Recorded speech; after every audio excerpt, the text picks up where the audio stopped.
Janine Gutierrez, pinahiya si Kim Chiu sa publiko. Nagulat ang mga fans at mga bisita sa isang recent fashion event nang di umano'y mapahiya si Kim Chiu dahil kay Janine Gutierrez.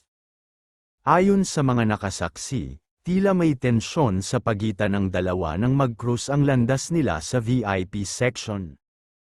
Kwento ng isang source na ayaw magpakilala, tila hindi raw pinansin ni Janine Gutierrez si Kim Chiu kahit pangumiti ito at tinangka siyang batiin.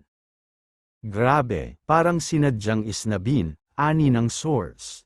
Nakatitig lang si Janine, tapos umirap pa raw bago tumalikod, ang mas nakakagulat. Ayon pa sa ibang nakarinig, narinig daw na binanggit ni Janine sa kausap niya, ay, sorry, hindi ko siya nakilala agad, mukha kasing iba, boom. Diretso sa pride ni Kim. Hindi naman nagbigay ng pahayag ang kampo ni Kim, pero marami ang nakapansin na agad itong umalis sa event nang hindi man lang tinapos ang show.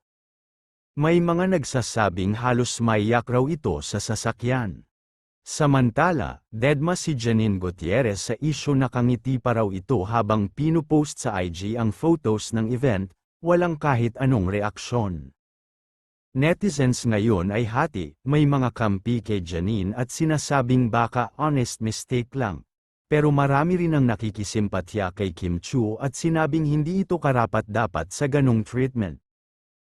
Ang tanong, simpleng miscommunication lang ba ito, o may laman ang isnaban? Abangan ang susunod na eksena.